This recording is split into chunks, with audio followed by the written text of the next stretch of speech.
Hello everybody, I am Digital Monkey or Michaela, and this is my first YouTube video. Yeah, I've decided to make YouTube videos, as I'm sure you've guessed, and for my first video I thought I'd take you all through a speed paint I did of Kaeya from Genshin Impact. I live and breathe Kaeya in that game, so I thought it'd be a good place to start. Anyways, I'm going to start the speed paint, and in this video I wanted to talk a little bit about why I'm joining YouTube, and a little bit about my process. I hope you all enjoy.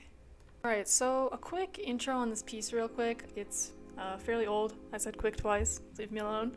I think it's from maybe late 2022? Not so sure. So obviously there are parts that I would definitely change if I were to do it again. Proportions. I'm looking at you, tiny hand that I never fix, or whatever.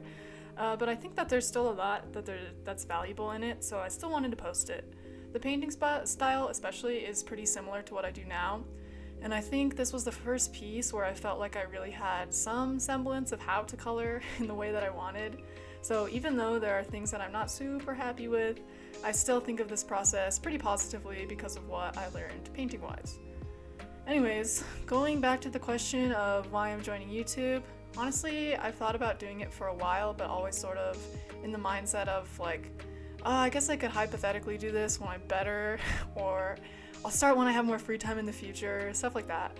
But fun fact, if I always think that way, I will never start. So today I am full sending, just gonna go for it. So rather than the mindset of waiting for preparedness that I'll probably never have, I'm trying to think of YouTube videos more so as a testament to making progress and trying new things. Yeah, it's my art journey. Let's go art journey. Yeah, as I said earlier, even in this piece there are things I would fix today, but there are important things. But the important thing is that I'm actually filming this and reflecting on my own process, so I'm happy that I'm doing it either way. As far as videos that I want to do in the future, well, first, no promises, but I've already got some ideas for later videos. Again, no promises. But obviously I want to do some more speed paints. One of the ones I have in the works, like for sure, for real, is a Vampire AU Deluxe that I drew last Halloween. It's actually a redraw I did of the same AU from the year before, so I think it's a really fun piece because of the stylistic choices I made. Especially there were a lot of things I did differently the second time around. Also on the topic of speed paints, this one was recorded in dimensions that were a bit strange, so sorry about that. Just like the YouTube dimensions are different from Clip Studio recording dimensions, but I'm playing around with recording processes, so I'm hoping that will be different in the future, more like a fit to screen type style. Also, with the new recording process, you will be able to see like my interface on Clip Studio Paint. So if you're interested in what sort of brushes I'm using or want to know how I use layers, spoiler, I usually only use one. Oopsies, haha. Then you'll be able to see that in the future as well. In terms of other themed videos that I think would be fun, one would obviously be like a virtual sketchbook tour of past years of digital art that I have. Obviously I don't have recordings for those processes of like what I've made in the past, but I think it'd still be pretty fun to go through those years and probably laugh at like the really shitty anime fan art I've done in the past. Like, oh my god. I think I have some folders of digital art going back to 2016 or 2017-ish. Those are awesome. Those are so great. So yeah, definitely gonna find some interesting stuff in there for sure. I'd also like to do some sketchbook tours of traditional art because I think I have a backlog of like 8 or so finished sketchbooks. Obviously some of them are like super rough because, you know, childhood me. But anyways, that's something I think I'm going to have to consider further because the filming of it is going to be a little different than just like recording my screen. I have to have like a setup for like real life. Other than those two, I think working on stuff I'm not really familiar with, like landscapes, would be fun, or maybe some more in-depth explanations as to my process if anyone is interested in those. I don't know, really, that's the beauty of it. I don't know, but that's what's kind of fun about this, you know? Just gonna go for it. But yeah, if y'all have any recommendations as to future videos, I'd love to hear those as well. So that's a little bit as to my initial thoughts of the YouTube journey. So fun, this YouTube journey that I'm currently having. Oh my god, YouTube journey. But now I'm gonna talk about my process. I'm sure there's more I'll think of in the future for like, you know, videos and planning, but yeah, back to the process. So I'm going to admit right out of the gate, it's a pretty fairly jumbled process. Did I draw that pose from reference? I don't think I did. I don't think I did. I did pull up some references at the beginning of some previous pieces I've done just to get a sense of what sort of style I wanted to go for, aka my style. Yes, I have to remind myself of my own style sometimes because it really do be like that.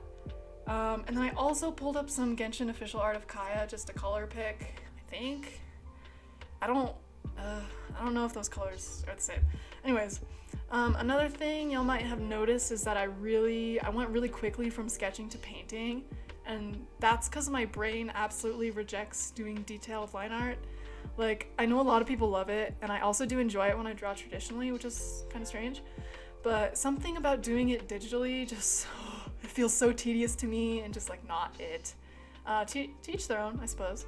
But sometimes I wish I could be one of those really insanely detailed line art girlies because that is so impressive. I love watching speed paints of other YouTubers who like have this crazy like sketch to line art process, which is just like, it's magic. Like how are you doing that? Anyways, couldn't be me. But yeah, I because I don't love line art, I think a more painterly, less line style suits my process. I used to like line art, but I don't know, things changed. I aged. And that's one of the things I'm working on this piece is just like more painterly style. Some parts of it, like the fur cape, is it a cape? Is that a cape? I don't know. And the hair, I think turned out really well, especially the hair. But there's some parts where the colors sort of get all like mushy together, so the less line art style doesn't read so well, especially with like jewelry and painting metals, and like having light colors like the metals against skin is something that I still need to work on with how the colors read with each other. So one of my goals for the future, which y'all might see via YouTube, is thinking about color and value a bit more. So hopefully I will not have these problems anymore. But yeah, definitely something I need to work on. Also on the topic of color and value is just kind of the colors I've picked for this piece. I think the base colors are fine because I questionably, picked them from an official image, and I don't have a set light source, so I didn't really have to think about variation in those terms. I think not picking a light source is maybe its own problem, but like, we'll unpack that later. But there were things that got a little dicey when I was choosing secondary colors. Disclaimer, I am a self-taught artist, so if these terms are wrong, sorry about that, but I'm gonna use the word secondary colors. So the secondary colors that I use on like fabric to depict folds and textures and shadows, those secondary colors are not as interesting as they could be. You can see in the cape, it's not a cape, the fur texture stuff, that they're actually pretty good because I chose a purple to go against the white as opposed to a gray. I know it maybe doesn't look that way if you're just looking at it, but I swear it is a purple. But that same trend isn't as apparent in other parts of the piece. The blues, for example, on most of the clothes, the secondary colors I used for that were, lighter or darker blues, as opposed to more purpley blues or something like that, which means that the colors, while not necessarily bad, aren't as good as they could be.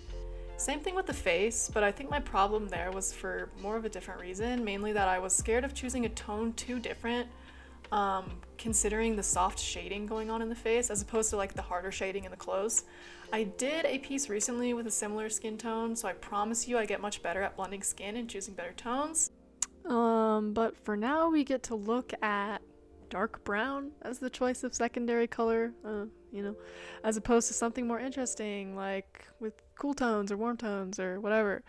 At least I'm self-aware though. I think I did a good job on the hair, for example, and it definitely helped that Kaya's got some like teal. Is it teal? Should I know what color it is? I should. Or greenish blue strands in with the other blues. I think for me, hair is the easiest to paint in this way because Once again, my anime background becomes apparent. I don't really feel pressured to make things look realistic.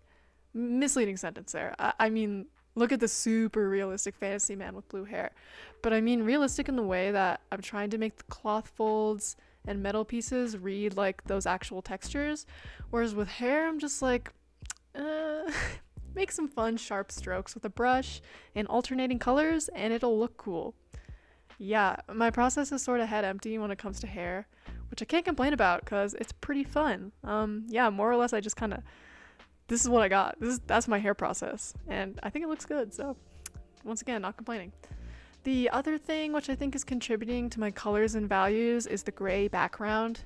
I will never stop talking about this because, like, I don't know. I feel like a couple years ago, I saw like a tutorial like never start your drawing in a white background because you'll choose colors incorrectly. Is that true or not? I have no idea, but as a result, like I've always sort of gone towards this like gray, a little bit darker. I think it's actually working against me because like it tends to trick my eye into picking more desaturated colors, which look saturated against the gray background. But then if you switch to something else like white or a more saturated color, it looks super desaturated. Yeah, bless the color correcting tools because this is a very fixable problem, luckily. So I always fix it at the end. You will totally see me doing this like very soon in the video. But even now, I still sort of struggle with pieces coming out looking kind of desaturated. I'm working on it though, and I'm aware of the problem, which really, really helps. I'll definitely, like, I won't stop talking about this in like later videos as well because it's a problem I really have with the desaturation. Apart from that, you can see me adding in like lighting question mark lighting here. I think it looks fine. I think that's also something I need to work on, but for now, like, yes, the default is rim lighting. So this is the finished Kaeya piece. I hope y'all like it, and if you made it this far, thank you so much for sticking with me through my ramblings. If you have any comments about this piece or recommendations for future pieces, they would be much appreciated. But in any case, thank you for watching. Bye!